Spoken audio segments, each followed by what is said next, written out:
బాధిత అమ్మాయి బతకాలని భగవంతుని ప్రార్థిస్తున్నాం. నిందితుడు ఎవడైతే ఉన్నాడో ఇప్పటి వరకు మీకు ఒక రాజకీయ కోణము మాత్రమే తెలుసు, మతం మాత్రమే తెలుసు. కానీ వాడు మతోన్మాద తబ్లికే జమాతే సంస్థ లోపట ఇట్లా హిందూ అమ్మాయిలపైన అకృత్యాలు చేయాలని ట్రైనింగ్ పొంది హిందూ బాలికలపైన అకృత్యాలు చేసేటువంటి అఘాయిత్యానికి పాల్పడ్డాడు. ఇప్పుడే డాక్టర్లతోటి మాట్లాడినాం. ప్రభుత్వం ఎంత నిర్లక్ష్యంగా వ్యవహరిస్తుందో అర్థమవుతుంది. మొదటగా దీన్ని యాక్సిడెంట్గా చిత్రీకరించేటువంటి ప్రయత్నం చేశారు. తర్వాత వాస్తవం వెలుగు చూసిన తర్వాత అడావుడి చేసిండ్రు. ఇవాళ ఇక్కడ నిమ్స్లో అడ్మిట్ చేసి పరామర్శలకే పరిమితం చేసిర్రు. ఇవాళ మేము డిమాండ్ చేస్తూ ఉన్నాం, అమ్మాయి పర్మనెంట్గా డిసేబిలిటీ వచ్చేటువంటి అవకాశం ఉన్నది. బతికినా కానీ అమ్మాయి జీవోత్సవంలాగానే జీవితం అంతా బతికే అవకాశాలు ఎక్కువ ఉన్నాయి. కాబట్టి ప్రభుత్వం వెంటనే ₹1 కోటి ఆ అమ్మాయి పేరు మీదన భవిష్యత్తు వైద్యం కోసం డిపాజిట్ చేయాలని డిమాండ్ చేస్తూ, అదేవిధంగా తల్లికి కుటుంబం లోపల ప్రభుత్వ ఉద్యోగం ఇవ్వాలని డిమాండ్ చేస్తూ ఉన్నాం. ఇక కేసు విషయానికి వస్తే, మేము కేసు పెట్టినాం, దర్యాప్తు చేస్తున్నామని ప్రభుత్వం ప్రకటించింది. సీసీ కెమెరాలు ఎందుకు పనిచేయలేదు? ఎందుకు మాయమైన సీసీ కెమెరాలు? ఎవరిని తప్పియాలని మీరు ఈ ప్రయత్నం చేస్తూ ఉన్నారు? ఇప్పటికీ మాకు డౌట్ ఉంది. ముఖ్యమంత్రి మాట్లాడిండు ఎలక్షన్లలో ముస్లిమ్స్ అంటే కాంగ్రెస్, కాంగ్రెస్ అంటే ముస్లిమ్స్ అని. నిన్న పరామర్శించిపోయినటువంటి తుమ్మల నాగేశ్వరరావు కూడా ఎన్నికల లోపల ముస్లిమ్స్ అంటే కాంగ్రెస్, కాంగ్రెస్ అంటే ముస్లిమ్స్ అని మాట్లాడిండ్రు. ఇప్పటికే నిందితుని తప్పియడానికి తబ్లికే జమాతే లాంటి మతోన్మాద సంస్థ ప్రయత్నాలు ముమ్మరం చేసింది. కాబట్టి మేము డిమాండ్ చేస్తూ ఉన్నాం, రిటైర్డ్ హైకోర్టు సిట్టింగ్ జడ్జి పర్యవేక్షణ లోపట, రిటైర్డ్ హైకోర్టు జడ్జి పర్యవేక్షణ లోపట ఫాస్ట్ ట్రాక్ కోర్టు ఏర్పాటు చేసి రోజువారీ విచారణ చేపట్టి కఠినంగా శిక్షించి ఈ రాష్ట్రం లోపట అమ్మాయిలకు, పిల్లలకు భద్రత ఉంది అని రుజువు చేయాల్సినటువంటి బాధ్యత ప్రభుత్వం మీద ఉంది. వెంటనే ఆ రకమైనటువంటి ఒక కమిటీని మీరు ఏర్పాటు చేయండి. 4 రోజుల తర్వాత మళ్ళీ మనందరం కూడా మర్చిపోతాం. ఆ అమ్మాయి మాత్రం జీవితం అంతా కూడా నరకం అనుభవిస్తుంది. నిందితుడు 4 రోజుల తర్వాత బెయిల్ పొంది స్వేచ్ఛగా ఇంకా అఘాయిత్యాలకు పాల్పడతాడు. వీని మీద క్రిమినల్ బ్యాక్గ్రౌండ్ ఉంది. గతంలో కిడ్నాప్ లాంటి కేసులకు పాల్పడ్డాడన్నటువంటి నేర చరిత్ర కూడా ఈ గౌస్ పైన ఉంది. అవన్నీ కూడా దాపెట్టేటువంటి ప్రయత్నం చేస్తూ ఉన్నారు. కాబట్టి మతం యాంగిల్ లోపల ఇవాళ ఈ కేసును నిర్వీర్యం చేయడానికి మత సంస్థలు ప్రయత్నం చేస్తూ ఉన్నాయి. ప్రభుత్వం కూడా మొదట్లో ఉదాసీనంగా వ్యవహరించింది. ఇవాళ ప్రజలందరూ కూడా మన దృష్టికి వచ్చింది కాబట్టి ఈ మాత్రం చర్యలు తీసుకుంటున్నారు. కలెక్టర్ ఎందుకు సోయలేదు? నిమ్స్ ఆసుపత్రి లోపల అమ్మాయి చావు బతుకుల మధ్యన ట్రీట్మెంట్ అవుతుంటే కలెక్టర్గా నువ్వు ఇక్కడికి వచ్చి పరామర్శించి వైద్యం గురించి తెలుసుకోవాలన్నా లేదా? నీకు కూడా రాజకీయ ఒత్తిళ్ళు ఉన్నాయా? ఇవాళ వెంటనే జిల్లా కలెక్టర్ ఇక్కడ వచ్చి అమ్మాయి వైద్యం విషయం లోపల ప్రత్యక్ష పర్యవేక్షణ చేయాలా? ఒక ప్రభుత్వ అధికారిని నియమించాలి. ఇక్కడ రోజువారీ వైద్యం అమాయకులు వాళ్ళు, పేరెంట్స్ చదువుకోలేదు, తండ్రి 8వ తరగతి చదువుకున్నాడు, తల్లి రోజువారీ కూలి, వాళ్ళకి ఏం జరుగుతుందో తెలియదు. కాబట్టి ప్రభుత్వ అధికారిని ఇక్కడ వైద్య పర్యవేక్షణ కోసం నియమించాలని చెప్పేసి డిమాండ్ చేస్తూ ఉన్నాం.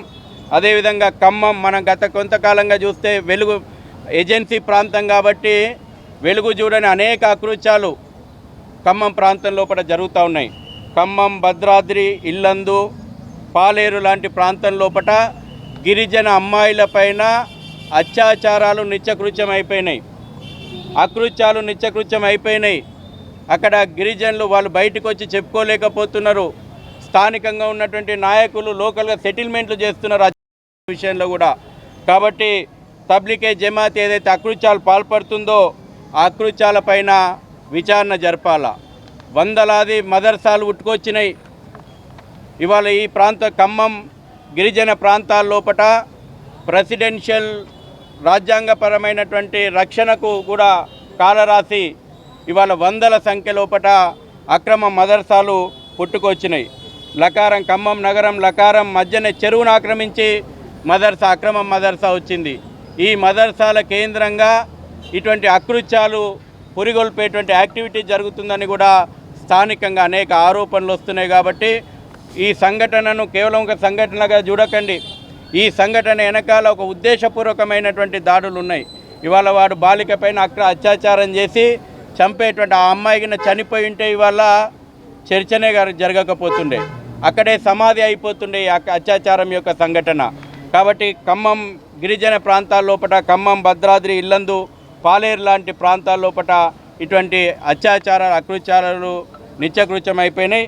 కాబట్టి వెంటనే మేము ప్రధానంగా డిమాండ్ చేసినట్టు బాధిత అమ్మాయికి దీర్ఘకాలికంగా ఆ అమ్మాయి జీవితానికి గ్యారంటీ ఇచ్చే విధంగా ₹1 కోటి డిపాజిట్ చేయడము, మెరుగైన వైద్యం అందించడము, హైకోర్టు రిటైర్డ్ జడ్జితో ఒక కమిటీ ఏర్పాటు చేసి పోలీసుల మీద మాకు నమ్మకం లేదు, ఓపెన్గా చెప్తున్నాం.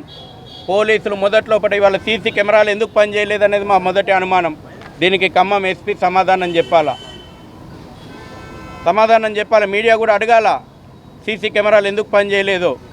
మనం కూడా హైదరాబాద్లో చూస్తున్నాం, సంఘటన జరగంగానే అక్కడ సీసీ కెమెరాలు పనిచేయవు, అప్పటి వరకు పనిచేస్తాయి బాగానే, సంఘటన జరగంగానే సీసీ కెమెరాలు పనిచేయకుండా ఉంటాయి. ఇది రొటీన్గా చెప్పడం అలవాటు అయిపోయింది. ఈ సంఘటనలో కూడా సీసీ కెమెరాలు రికార్డు లేదని చెప్పడంతో మాకు అనుమానాలు ఉన్నాయి. కాబట్టి రాజకీయ సెటిల్మెంట్ల కోసం ప్రయత్నం చేస్తున్నారు.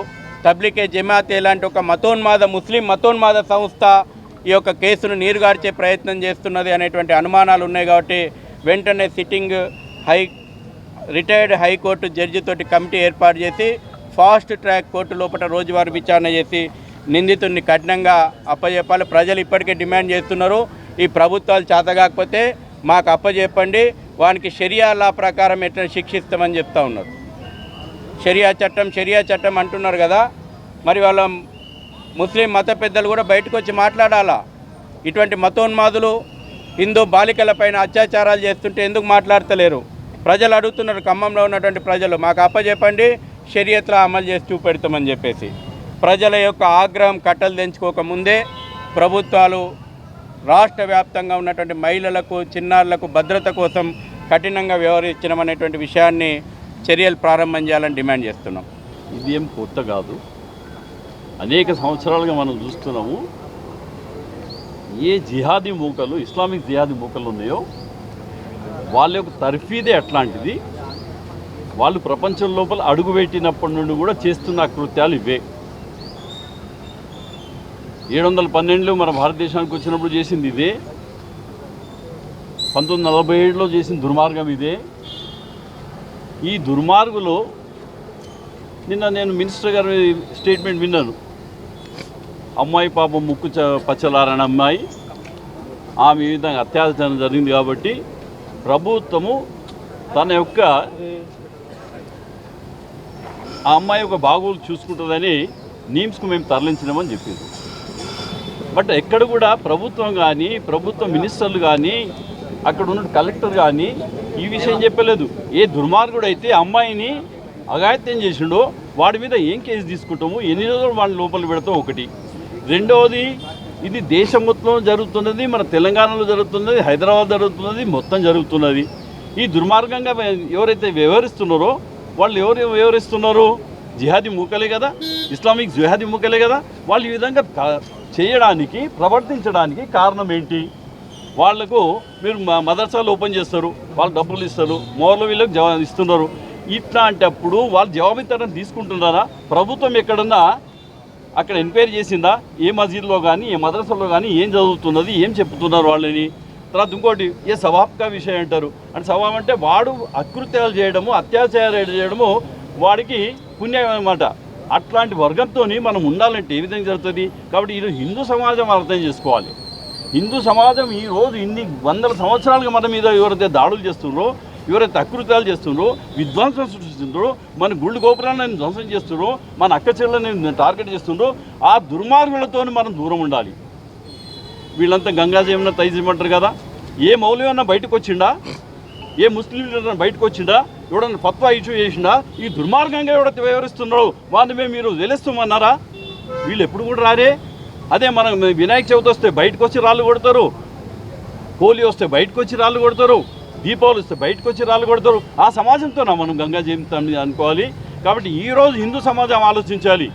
ఏ దుర్మార్గులు అయితే మనం రాక్షసులుగా మనం వివరిస్తున్నారో అట్లాంటి దుర్మార్గులు ఈ విధంగా వివరించడానికి కారణం ఏంటి? కారణం ఏంటి? వాళ్ళు ఏదైతే తర్ఫీదు జరుగుతున్నదో, వాళ్ళకి మౌలికలు ఏదైతే చెప్తున్నారో, వాళ్ళ మదరసాలలో ఏదైతే చెప్తున్నారో అదే కారణము. కాబట్టి ముందు ఇక్కడున్న ప్రభుత్వాలు చేస్తున్నాము. ఏది ఉత్తర భారతదేశంలో చూస్తున్నాము. ఇట్లాంటి ఇన్సిడెంట్ జరిగినప్పుడు, ఇట్లాంటి జరిగినప్పుడు మూలాలను వాళ్ళు వెతుకుతున్నారు. ఎక్కడైతే ఉన్నదో మీరు ఏది మన యూపీలో చూసిండ్రు, మధ్యప్రదేశ్లో చూసిండ్రు, రాజస్థాన్లో చూసిండ్రు. వాడు ఎక్కడైతే మదర్సా నడుపుతున్నారో మదర్సాకు పెద్ద ఎవడో వాణి పట్టిండ్రు. మరి ఇక్కడ కూడా నేను చెప్తున్న హోమ్ మినిస్టర్ గారు మీరే కదయ్యా, రేవంత్ రెడ్డి గారు మీరే కదా మాకు మినిస్టరు. ఈ దుర్మార్గంగా చేస్తున్నది ఇది మొదటిది కాదు. ఇట్లాంటి అనేక అకృత్యాలు జరిగినాయి. వీడికి తర్ఫీదు ఎక్కడి నుంచి దొరికింది? వీడికి సపోర్ట్ చేస్తున్న సమాజం ఎవరు? వీనికి ఎటువంటి లీగల్ ఎయిడ్ దొరకకుండా చూడాల్సిందే. అది సమాజం బాధ్యత కూడా. ఇట్లాంటి దుర్మార్గులు రాక్షసులుగా విధంగానే వ్యవహరించాలి. కాబట్టి ప్రభుత్వము ముందు ఈ మదర్సాల మీద యాక్ట్ చేయాలి. వాళ్ళ మీద ఎక్కడెక్కడైతే మదర్సాలు నడుస్తున్నావో వాటి మీద పోయి వాళ్ళ లోపల ఏం చెప్తున్నారు, ఏం చేస్తున్నారు అని తెలుసుకోవాలి.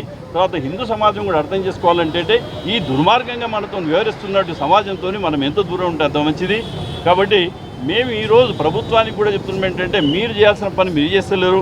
కాబట్టి మన సమాజాన్ని మన ధర్మాన్ని కాపాడుకోవాలంటే హిందువులు కూడా ఆలోచించుకొని ఈరోజు ఈ అమ్మాయికి అయింది, రేపు మన ఇంట్లో కూడా జరుగుతుంది. కాబట్టి ఎవరికి వాళ్ళే ఎక్కడ వాళ్ళు అక్కడే ఇట్లాంటి దుర్మార్గుల జోలు ఇవ్వకుండా వాళ్ళకి తగిన బుద్ధి చెప్పాలి. తర్వాత వీడికి ఎటువంటి లీగల్ ఎయిడ్ న్యాయమైన సహాయం జరగద్దు. అట్లా ఎవరైనా చేయనిపోతే వాడిని కూడా బహిష్కరించాలి. ఇది మేము విశ్వ హిందూ పరిషత్ నుండి ఇచ్చినాము. విశ్వ హిందూ పరిషత్ చేస్తుంది, కానీ సమాజం కూడా బయటికి రావాలి. సమాజం కూడా దీనికి తోడుంటే ఇంకా చాలా తొందరగా చేయగలదు. ఈ యొక్క అమ్మాయి 12 సంవత్సరాల అమ్మాయి 50 సంవత్సరాలకు సంబంధించిన ముస్లిం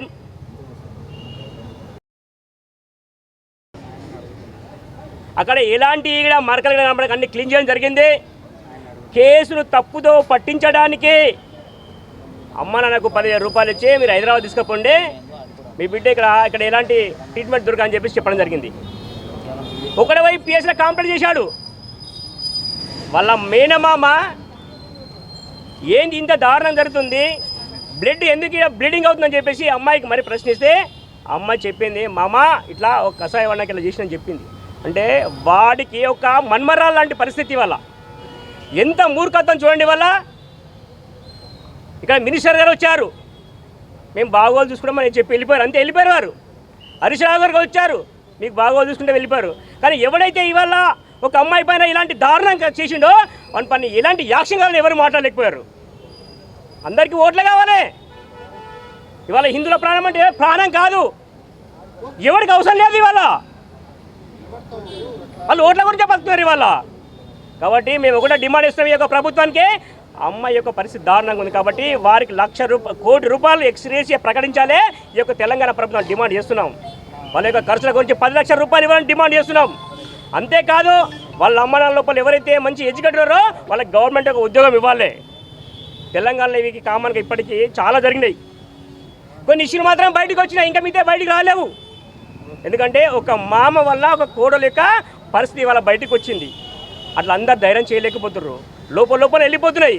దీన్ని ఇష్యూని కూడా అక్కడనే కంప్లీట్ చేయాలనుకున్నారు, కానీ వాళ్ళ మామ వల్ల బయటకు వచ్చింది. మేము ఒకటే అడుగుతున్నాం, ఎక్కడే 3 మినిస్టర్లు ఉన్నారు ఖమ్మం లోపల, ఏం చేశారని ఒక్కరికి ప్రకటన ఇవ్వలేకపోయారు. రేవంత్ రెడ్డి గారు ఇవాళ మీరు సీఎం గారా, హోమ్ మినిస్టర్గా మీరే కదా, ఎందుకు ఒక మాట కూడా బయటకు వచ్చి వాళ్ళ మీరు మాట్లాడలేకపోతున్నారు? అంటే ఒక రజక కులం అమ్మాయి యొక్క ఒక జీవితంగా కనబడకొచ్చిందా మీకు ఎవడైతే తీవ్రవాదిలాగా ఉన్నాడో వాడు అమ్మాయి పైన అత్యాచారం చేసినాడో వాడే మీకు కనబడుతున్నాడా? మేము ఒకటే యొక్క ప్రభుత్వాన్ని డిమాండ్ చేస్తున్నాం, జ్యుడిషియల్ ఎంక్వైరీ చేయండి, ఈ దోషిని ఉరిశిక్ష ఇవ్వాలని చెప్పి మేము డిమాండ్ చేస్తున్నాం. లేదంటే ఈ యొక్క హిందూ సమాజం యొక్క ఆగ్రహానికి గురి కావాల్సింది ఈ యొక్క రేవంత్ రెడ్డి గారిని మేము హెచ్చరిక ఇస్తున్నాం. అన్నావు కదా ఇంతకుముందే నేను రేవంత్ రెడ్డిని అన్నని చెప్పావు, అది ఇవాళ చూపిస్తున్నావా? ఇవాళ చూపిస్తున్నావా? బీద కులం ఇలాంటి పరిస్థితి ఉన్నది. దారుణమైన పరిస్థితుల కుటుంబం వస్తుంది. ఒక రజక అమ్మాయి ఇప్పటికీ మాట్లాడలేకపోయావు. ఎందుకు ధైర్యం సరిపోవట్లేదా? ముస్లింకి వ్యతిరేకంగా మాట్లాడిన ధైర్యం సరిపోవట్లేదా? ఎందుకు మాట్లాడలేకపోతున్నావు? కాబట్టి ప్రభుత్వం చిత్తశుద్ధితోటే ఎవడైతే ఈ యొక్క దోషి ఉన్నాడో వాడిపై జ్యుడిషియల్ ఎంక్వైరీ జరగాలి, వాడిని ఉరిశిక్ష తీయాలని మేము డిమాండ్ చేస్తున్నాం. లేదంటే సమాజం ఊరుకోదు, పెద్ద ఎత్తున ఉద్యమం చేసి రేవంత్ రెడ్డి గారు హిందువుల ఒక శక్తి మీకు చూపిస్తామని ఇవాళ హెచ్చరిక ఇస్తున్నాం.